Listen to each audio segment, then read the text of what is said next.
I don't know how, if you are a country watching what's happening with Iran or even Ukraine, I don't know how you don't look around and like your thought is not, I need to get my hands on a nuclear bomb as soon as possible.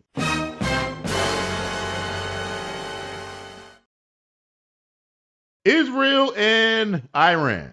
As you all know, there was according to Israel, they preemptively struck Iran, a fear that Iran was close to developing a nuclear weapon that I guess Israel is afraid they will use to bomb Israel. And so they preemptively.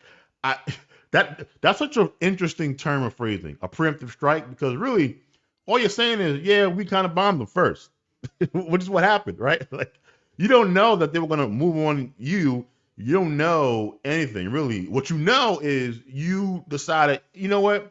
Let me go ahead and bomb these people. So they struck Iran, and then like there's some information about whether or not Donald Trump and was in on it. Did he know? Was he, like, according to Israel, they're saying that Trump knew about the strike, but he kind of pretended like he was working towards an agreement to kind of keep the Iranian leaders off guard so that they wouldn't like leave or think, suspect anything. And then Israel was able to kind of, wipe them out with their missiles, as far as a lot of the top brass and things like that. A lot of people are talking about what does this mean? Does this mean that America will be dragged into a war? Does this mean that we should expect for troops on the ground, or are we just a part of the defensive action as far as defending Israel, or are we part of the offensive action as it pertains to dropping bombs on Iran? My first thought when I'm absorbing all of this, right, is this, and I called my father called me yesterday, and me and him spoke. We were catching up like we usually do, and we started talking about what's happening with Iran and Israel, right? And I'm like, I don't know how, if you are a country watching what's happening with Iran or even Ukraine, I don't know how you don't look around and like your thought is not, I need to get my hands on a nuclear bomb as soon as possible.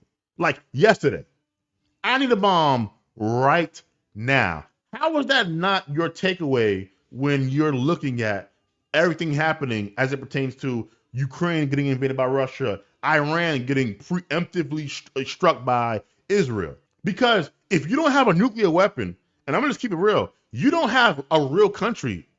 From my vantage point, you don't have control over how you govern. You don't have control over your borders for the most part. You don't have control over your resources. You have no control over what you're doing because you have no real deterrent against somebody else who has these nuclear weapons to do what they want to do to you. And this is not me speaking in defense of Iran. I know nothing about Iran. I know nothing about, I hear that they're an oppressive regime. It would not, shock me really. Any country that kind of makes their women wear them things or on their body all day long is probably an oppressive regime. I got you. And if some facts come out and they're like, oh no, they're way more effed up than that, I probably agree. But that's a separate point. I'm just saying, if you're watching, like, Iran, their takeaway from this has to be, we need to get our hands on a nuke as soon as possible.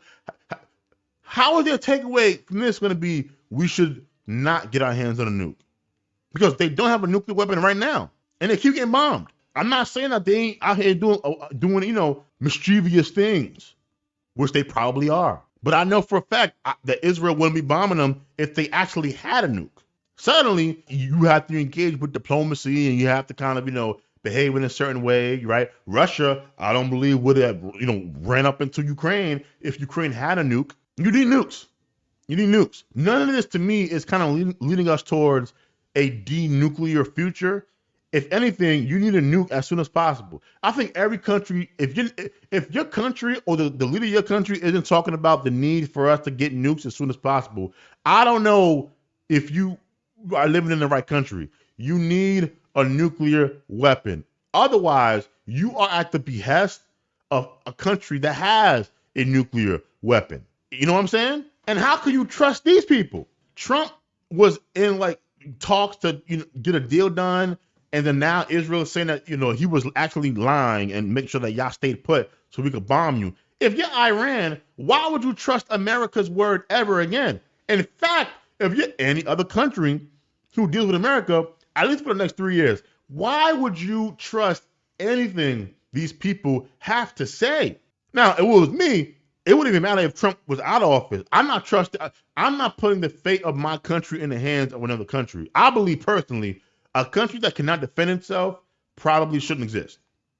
And I know that sounds harsh, but I just don't understand what other function can you serve if you can't fight off enemies and keep me safe. Like, why not just combine with our neighboring country here and hope that we can kind of make something happen? So I think this Israel strike on Iran makes the world much less safe and much more likely to pursue nuclear weaponry because, again, why would you not?